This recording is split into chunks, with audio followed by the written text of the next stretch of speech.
அன்பு நண்பர்கள் அனைவருக்கும் வணக்கம். வாழ்க வையகம், வாழ்க வளத்துடன். எல்லா புகழும் ஆண்டாளுக்கே. நரசிம்மன் திருவடிகளே சரணம். எழும்போதும் வேலும் மயிலும் என்பேன், எழுந்தே தொழும்போதும் வேலும் மயிலும் என்பேன், தொழுதே உருகி அழும்போதும் வேலும் மயிலும் என்பேன், அடியேன் உடலம் விழும்போதும் வேலும் மயிலும் என்பேன். திருச்செந்தூர் வேலவனி. நம்முடைய இஸ்லாமிய நண்பர்களுக்கு எல்லாருக்கும் ரம்ஜான் வாழ்த்துக்கள். ஈத் முபாரக். ஓகே, நம்ம போன வீடியோவில் சொல்லியிருந்தோம். என்ன சொல்லியிருந்தோம்னா, வடகிழக்கு படிக்கட்டு தலைமகன், குடும்பத் தலைவர் இவங்களுக்கு ப்ராப்ளம் வருது, அது இல்லாமல் கொஞ்சம் பார்த்துக்கோங்க, வாஸ்து உண்மையான்றதை அதை வச்சு செக் பண்ணுங்கன்னு சொல்லியிருந்தோம். ஒரு நண்பர் என்ன சொல்கிறாருன்னா, எனக்கு ஃபஸ்ட்டு குழந்தை பெண் குழந்தைங்க அப்படின்னு சொல்கிறாரு. அது என்னன்னா, ஃபஸ்ட்டு குழந்தை பெண் குழந்தை அப்படின்னா, அந்த குழந்தை கல்யாணம் பண்ணி கொடுப்போம்ல, மருமக பிள்ளை வருவார்ல, அப்போது மருமக பிள்ளைக்கு நம்ம கூட ஒரு அந்யோன்யம் ஏற்படாது. அவர் நம்ம கூட ஒத்து வர மாட்டார். அவர் ஒரு ட்ராக்கில் போவார், நம்ம குடும்பம் ஒரு ட்ராக்கில் இருக்கும். ஃபஸ்ட்டு மருமக பிள்ளையை உள்ளே கொண்டு வர, நீங்கள் படிக்கட்டு ஒழுங்காக இருந்ததுன்னா மருமக பிள்ளை பாதிக்கப்படுவார். முதல் பெண்ணோட கணவர். ஸோ அதுக்காக அது படிக்கட்டுன்றது ஆணுக்கும் பெண்ணுக்கும் ரெண்டுக்குமே பொருந்தும். முதல் ஆண் குழந்தை அப்படின்னா அதுக்கப்புறம் குடும்பத் தலைவர். அதுக்கு இது ரெண்டுமே வேலை பார்க்கும். இன்றைக்கி ஒரு வீட்டுக்கு பார்க்க போயிருந்தேன். அந்த வீட்டில் பார்த்திங்கன்னா, முடிச்சுட்டு வெளியில் நார்த் ஈஸ்ட்டில் படிக்கட்டு அந்த வீட்டில் இருந்தது. அப்புறம் அவர்கிட்ட சொன்னார், ஓகே, அவர் ஏற்றுக்கிட்டார். வர வழியில் ஒரு டீ கடையில் உட்காந்து டீ சாப்பிட்டுக்கிட்டு இருந்தோம். ஒரு டீ கடை, அந்த இடத்துல பார்த்தீங்கன்னா போண்டா, பஜ்ஜி, வடை இதெல்லாம் போட்டுட்ருக்காங்க. ஒரு கடை தள்ளி அடுத்தது ஒரு 2 கடை தள்ளி இன்னொரு கடை, அதே மாதிரி டீ கடை, போண்டா, பஜ்ஜி அதெல்லாம் அவங்க போட்டுட்ருக்காங்க. ஒரு கடையில் கூட்டம் ஜகச்சோதியாக இருக்குது. அவன் போட்டு எடுக்கவே முடியல. கடாயிலேருந்து எடுக்கிறதுங்காட்டியும் காலியாகி போகுதுங்க. அந்த மாதிரி ஓட்டம் ஓடிக்கிட்டு அவ்வளோ கூட்டம் நிற்குது அந்த கடையில். இந்த கடையில் பார்த்தீங்கன்னா, ஒரு ஆள் 2 ஆள் தான் உட்காந்து டீ குடிச்சிக்கிட்டு உட்காந்துட்ருக்காங்க. அங்கே யாருமே இல்லை. இத்தனைக்கும் இந்த கடை நல்லா பெருசாக இருக்குது, நல்லா உள்ளே உட்காந்து சாப்பிட்ற மாதிரிலாம் இருக்குது. இந்த கடையில் ஒன்று பெருசாக உள்ளே உட்காந்து சாப்பிட்ற மாதிரி இடம்லாம் கிடையாது. எல்லாம் ரோட்டில் நிற்கிறாங்க. அவ்வளோ பேர் கூட்டம். ஒரு திருவிழா கூட்டம் மாதிரி நிற்குது அந்த கடையில். அந்த கடையில் சும்மா அங்கே கடை நல்லா பெருசாக விசித்திரமாக இடம் இருக்குது. ஆனால் அங்கே ஆளுமே யாருமே இல்லை. இடையில 2 கடை, ஒரு மெடிக்கல் ஷாப் ஒன்று இருக்குது, அதுக்கப்புறம் ஒரு தெருவு, அதுக்கப்புறம் அந்த கடை. இது போல் தான், இந்த கேப்பு தான். அங்கே மட்டும் ஒரு கூட்டம் இருக்குது, இங்கே கூட்டம் இல்லை. என்னங்க காரணம் அப்படின்னு அவருக்கு லைவாக டெமோ வாஸ்து ரீதியாக அவருக்கு புரிய வச்சேன். ஆச்சரியப்பட்டு போனார். அப்போது ஏன் காரணம்னா, அது சூட்சமாக இருக்குது. கடை அப்படின்னா எங்கே வைக்கணும், சமையல் அடுப்பு எங்கே இருக்கணும், எங்கே வச்சு வியாபாரம் பண்ணணும், அந்த கடை முதலாளி எங்கே இருக்கணும், ப்ளஸ் அந்த கடையில் ஒரு சின்ன அட்ஜஸ்ட்மெண்ட் அவங்க பண்ணியிருக்காங்க. அதெல்லாம் நான் அவருக்கு மேற்கொள்ளிட்டு காமிச்சேன். ரொம்ப ஆச்சரியப்பட்டு போயிட்டார். அதேமாதிரி இந்த ஓடாமல் இருக்குது இல்லையா, அந்த கடையில் கூட்டின்னு போய் அங்கேயும் காமிச்சேன். அந்த கடையில் பாருங்கள் எங்கே இருக்குது அப்படின்னு காமிக்கிறப்போ, ஆமாங்க, இது என்னங்க இதெல்லாம் வேலை பார்க்குமா? கண்டிப்பாக வேலை பார்க்கும். வாஸ்து உண்மையான உண்மை. இன்றைக்கி லைவாக ஒருத்தர் எக்ஸாம்பிள் காமிச்சேன். சரிங்க, இன்றைக்கி என்ன தகவல் சொல்ல போகிறீங்க அப்படி கேட்டிங்கன்னா, பஞ்சபூதத்தை சரிவர அமைக்கிறதுக்கு பேர் தான் வாஸ்து.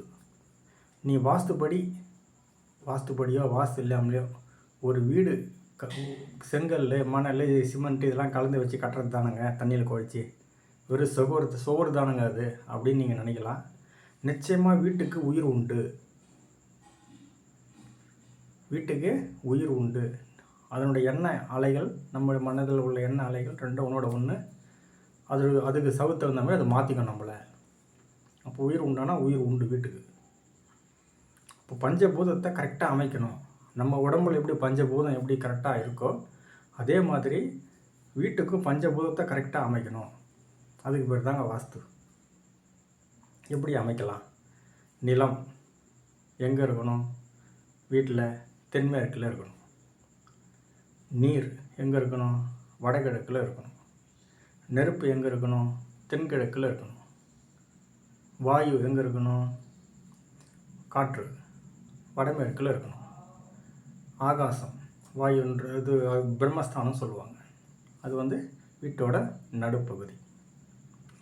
நிலம், நீர், நெருப்பு, காற்று, ஆகாயம், இந்த பஞ்சபூதத்தை கரெக்டாக அமைக்கிறதுக்கு பேர் தாங்க வாஸ்து. இது எதாவது நம்ம தப்பு பண்ணோம் அப்படின்னா அதுக்கு உண்டான பாதிப்பு நமக்கு நிச்சயமாக நடக்கும். இதில் வடகிழக்கு மட்டும் என்ன தப்பு பண்ணாலும் சரி உயிர் எடுத்துரும். இல்லையா அந்த வீட்டில் அந்த பர்டிகுலர் பர்சனை, இல்லையா லாஸ்ட் வீடியோ நான் சொன்னது, அந்த பர்டிகுலர் பர்சனை வந்து வாழ விடாது அந்த வீட்டில். மற்ற இதெல்லாம் தப்பு பண்ணிங்கன்னா சண்டை சச்சரவுகளோ வேறு பல விஷயங்கள் நிறைய ஒரு வாரங்கள் அதை பற்றி பேசுவோம். சரி, இன்றைக்கி எதை பற்றி பேசலாம் அப்படின்னா, கிழக்கு ஸ்டார்டிங்கே நம்ம கிழக்கை பற்றி பேசலாம். சூரியன் உதிக்கும் திசை கிழக்குன்னு நம்ம சொல்கிறோம். நம்ம வீட்டோட கிழக்கு பகுதி, அந்த கிழக்கு பகுதியை 3 பாகமாக பிரிக்கலாம்.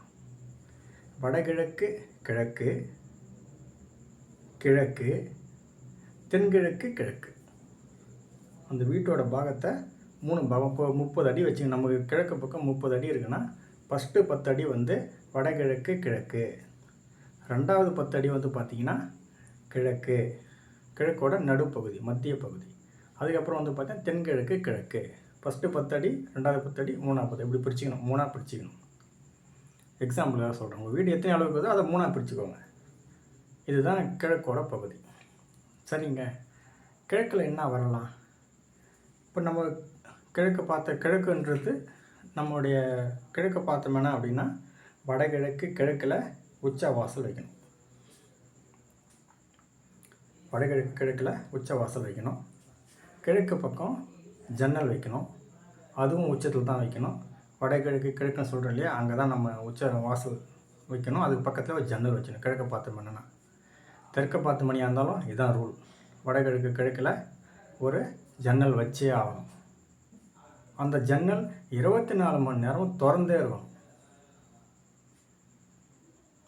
ஸோ அப்படின்னா என்ன, நம்மளுடைய காம்பவுண்டு, நம்மளுடைய கிழக்கு தாய் சுவரும் தந்தை சுவரும் வந்து பார்த்திங்கன்னா இடையில் அட்லீஸ்ட் ஒரு 3 அடியாவது கேப் இருக்கணும். நமக்கு சொந்தமாக கிழக்கு பக்கம் ஒரு காம்பவுண்ட் இருக்கணும். இல்லைங்க பக்கத்து வீடு வந்து கரெக்டாக அவங்க அளவு நம்ம அளவு ஒட்டி கட்டிட்டாங்க, நான் எதுக்கு காம்பவுண்டு போடணும் அப்படி சொல்லக்கூடாது. அவங்க வீடு ஒட்டி கட்டியிருந்தாலும் அவங்க வீட்டை ஒட்டி நம்ம ஒரு காம்பவுண்டு போடணும்.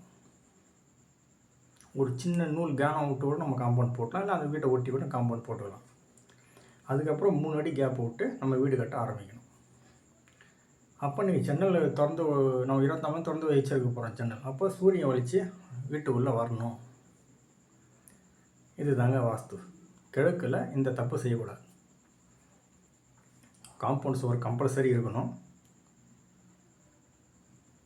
உச்ச வாசல் உச்சத்தில் ஒரு ஜன்னல் இருக்கணும். வடகிழக்கு கிழக்கில் ஜன்னல் கம்பல்சரி இருக்கணும். தென்கிழக்கில் என்ன பண்ணலாம்? தென்கிழக்கில் வந்து பார்த்திங்கன்னா கிச்சனை போட்டிருப்பீங்க, அங்கே ஒரு ஜன்னல் வச்சுக்கலாம். ஸோ இதுதான் கிழக்கோட நீங்கள் செய்ய வேண்டியது. நம்ம இந்த கிழக்கு தாய் சுவரத்துலேருந்து ஒரு நான் வந்து மேலே சீட்டு இறக்கி காம்பவுண்டில் ஒரு ஆங்கிள் கொடுத்து ஜாயின் பண்ணுறேன். அந்த இடையில் அந்த 3 அடி கேப்பில் நான் 2 வீலர் பார்க்கிங் பண்ணிக்கிறேன், இல்லை கார் எடுத்து பண்ணி நிறுத்திக்கிறேன், அதெல்லாம் பண்ணக்கூடாது. நான் 6 அடி கேப் விட்டு கார் எடுத்து உள்ள நிறுத்திக்கிறேன் வடகிழக்கில், அப்படிலாம் பண்ணக்கூடாது. தாய் சுவர் தந்தை சுவரும் தனித்தனியாக தான் இருக்கும். அதுக்கு ஜாயின் பண்ணுற மாதிரி நீங்கள் எந்த வேலையும் பண்ணக்கூடாது. இதுதான் வந்து கிழக்கில் நீங்கள் செய்ய வேண்டிய ஒரு விஷயம். இதில் ஏதாவது சந்தேகம் இருந்தால் எனக்கு கால் பண்ணுங்கள். சரிங்க, ஓகே. நான் ஏற்கனவே சொன்னது தான், வாஸ்துப்படி ஒரு மனை உங்கள் பேரில் இருந்தால் அது வேலை பார்க்குமானா வேலை பார்க்கும். சின்ன லோ பட்ஜெட்டில் நம்மக்கிட்ட இருக்குது. செங்கல்பட்டு, மருதம், அச்சரப்பாக்கம், திண்டிவனம், இங்கெல்லாம் நம்மக்கிட்ட வீட்டு மனைகள் இருக்குது. நல்ல வாஸ்துப்படி நல்ல மனை சொந்தமாக உங்கள் பேரில் உங்களுக்குன்னு ஒரு மனை வேணும் அப்படின்னா நிச்சயமாக என் நம்பருக்கு வந்து கால் பண்ணுங்கள். உங்களுக்கு நான் வாங்கி கொடுக்குறேன். அந்த மனம் உங்கள் பேரில் இருந்தாலே அது வேலை பார்க்கும். இல்லைங்க நான் வாடகை வீட்டில் இருக்கிறேங்க, நான் போய் எப்படிங்க இதெல்லாம் பார்க்க முடியும் அப்படின்னு சொல்கிறீங்கன்னா, இந்த மாதிரி ஒரு நல்ல மனம் உங்கள் பேரில் வாங்கி ரிஜிஸ்டர் பண்ணி வைங்க, அது வேலை பார்க்கும். சரிங்களா? 8248581550 நம்பருக்கு கால் பண்ணுங்கள்.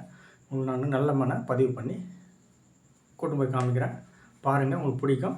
உங்கள் பேரில் பத்திரப்பதிவு பண்ணி வைங்க. அது என்ன பண்ணுதுன்னு மட்டும் நீங்கள் ஒரு வருஷத்தில் எனக்கு செக் பண்ணிட்டு சொல்லுங்கள். சரிங்களா? இல்லை நான் புதுசாக வீடு கட்ட போகிறேன், எனக்கு ட்ராயிங் வேணும் அப்படின்னா நம்பருக்கு வாட்ஸ்அப் பண்ணுங்கள், நான் உங்களுக்கு ட்ராயிங் பண்ணி கொடுக்குறேன். வாஸ்து பார்க்கணுன்னாலும் சொல்லுங்கள், வந்து வாஸ்து பார்த்து நம்ம என்ன கரெக்ஷன் பண்ணுவோம் பண்ணி நம்ம அடுத்த கட்டத்துக்கு ஃபேமிலியை கொண்டு போகலாம். வாஸ்து பற்றி தெரியாதவங்க ஃபஸ்ட்டு வீடியோ ஃபுல்லாக பாருங்கள். இதுக்கு ஆல்ரெடி போட்ட வீடியோலாம் பாருங்கள். இப்போ தான் இந்த வீடியோ ஃபஸ்ட் டைம் பார்க்குறீங்கன்னா பார்த்துட்டு அதுக்கப்புறம் இது உண்மையாக இல்லையான்னு செக் பண்ணி பார்த்துட்டு அதுக்கப்புறம் அப்பாயின்மெண்ட் எடுத்துக்குவாங்க.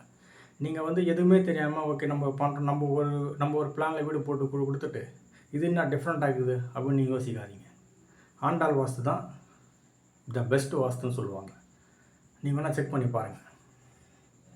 அதனால் முயற்சி பண்ணி பாருங்கள். நாங்கள் சொல்கிறது கரெக்டாக இருக்கா இல்லையான்னு உங்களுக்கு தெரியும். வாய்ப்பு இருந்தால், உங்களுக்கு நல்ல நேரம் இருந்தால் பயன்படுத்திக்கோங்க. உங்களுக்கு இந்த தகவலை சொல்கிறதுக்கு எனக்கு வாய்ப்பளித்த இந்த பிரபஞ்சத்துக்கு மனமார்ந்த நன்றி.